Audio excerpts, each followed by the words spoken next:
అందరికీ నమస్కారం.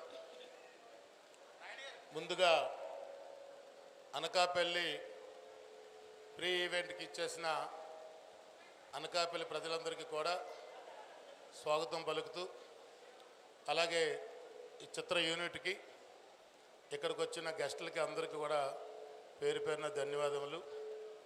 చాలా సంతోషం. ఎందుకంటే ఈ రావు గోపాలరావు కళాక్షేత్రం ఓపెన్ చేసిన తర్వాత ఒక ఫస్ట్ ఈవెంట్ మంచి సినిమా ఈవెంట్తో స్టార్ట్ అయింది. అంటే చాగంటి కోటేశ్వర ప్రోగ్రాం జరిగింది. మళ్ళీ ఇప్పుడు ఒక చక్కటి అనకాపల్లి ఫ్రీ రిలీజ్ ఈవెంట్తో ఇంత జనాల్ని ఈ స్టేడియం ద్వారా మనం చేసుకోవడం నిజంగా ఈ చిత్ర యూనిట్ నాయుడు గారికి మనస్ఫూర్తిగా అభినందిస్తూ, మరి అనకాపల్లి చిత్రం నిజంగా ఒక అదృష్టమే. ఎందుకంటే అనకాపల్లి అంటే రాష్ట్ర వ్యాప్తంగా మన రాజకీయ నాయకుల పేర్లు గుర్తొస్తాయి, లేదంటే బెల్లం గుర్తొస్తుంది, ఎన్నో గుర్తొస్తాయి, నూకాంబిక గుర్తొస్తుంది, బొజ్జన కొండ గుర్తొస్తుంది. కానీ ఇప్పుడు మాత్రం అనకాపల్లి అంటే అనకాపల్లి సినిమా గుర్తొస్తుంది. ఎందుకంటే ఎక్కడికి వెళ్ళినా సరే, ఏ సోషల్ మీడియాలో చూసినా, ఎక్కడికి వెళ్ళినా ఇదే ఈవెంటు, ఇదే రెస్పాన్సు. సినిమా డేట్ ఎప్పుడు రిలీజ్ అవుతుందని చెప్పి అందరూ కూడా చర్చించుకుంటున్నారు. మరి ఇక్కడ చాలామందికి తెలుసు ఈ అనకాపల్లి సినిమా నిజంగా నక్కిన త్రినాథ గారు అంటే మీకు చాలామందికి అందరికీ తెలిసిన విషయాలే. వారు డైరెక్టర్గా ఎన్నో చిత్రాలు ఘన విజయాలు సాధించారు. ఎంతోమంది హీరోలకి లైఫ్ ఇచ్చారు. ఉదాహరణకి రాజ్ తరుణ్ గారు ఒక అద్భుతమైన సినిమా, మరి ఆ రాజ్ తరుణ్ గారితో సినిమా తీసి సూపర్ హిట్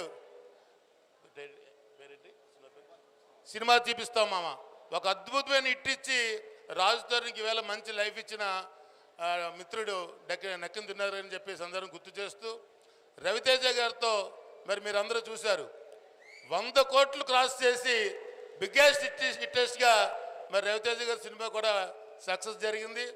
అలాగే ధమాకా మీకు తెలుసు కండి, అందరూ చూసాం ధమాకా. అలాగే రామ్తో హలో గురు ప్రేమ కోసమే ఒక బ్యూటిఫుల్ సక్సెస్ ఇచ్చి ఇప్పుడు నిర్మాతగా మారి మన కాండ్రేగుల నాయుడు నిర్మాతగా, వారి సహ నిర్మాతగా ఖాగేష్ దర్శకత్వంలో మరి అనకాపల్లి చిత్రం చాలా అద్భుతంగా వచ్చింది. ముఖ్యంగా మన అనకాపల్లి ప్రతి ప్రదేశం కూడా ఈ సినిమాలో షూట్ చేశారు. ఒక ఉమెన్స్ కాలేజ్ అవ్వచ్చు, నోకాలమ్మ టెంపుల్ అవ్వచ్చు, బొజ్జన కొండ అవ్వచ్చు, ఏలేరు కాలువ అవ్వచ్చు, ప్రతి సీన్లోని కూడా మన అనకాపల్లి ఊరు ఈ సినిమాలో కనబడుతుందని చెప్పి ఈ సందర్భంగా తెలియజేస్తూ, మరి ఇటువంటి సినిమాలు తీయాలంటే ఈ రోజుల్లో చాలా గట్స్ ఉండాలి. ఎందుకంటే మీకు తెలుసు కరోనా తర్వాత సినిమాలన్నీ కూడా ఓటీటీ ప్లాట్ఫామ్కి అంకితం అయిపోయాయి. అటువంటి సమయాల్లో ఇటువంటి సినిమాలు రిలీజ్ చేసి థియేటర్ల ద్వారా రిలీజ్ చేసి మరి ఇంతమంది జనాల్ని అనకాపల్లి సినిమా ఎప్పుడు రిలీజ్ అవ్వాలో, ఎప్పుడు చూడాలని చెప్పి అందరూ కూడా మనస్ఫూర్తిగా వెయిట్ చేస్తున్నారు.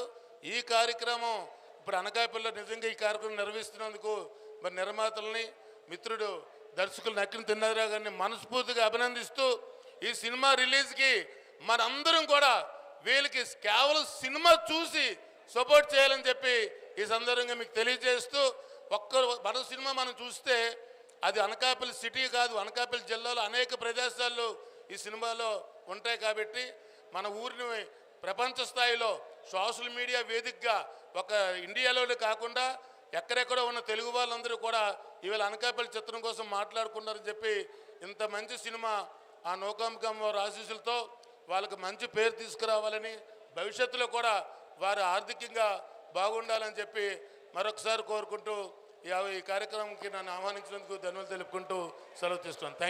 థ్యాంక్ యూ సురేంద్ర గారు. సన్యాసి నాయుడు గారిని మాట్లాడాల్సిందిగా కోరుకుంటున్నాం.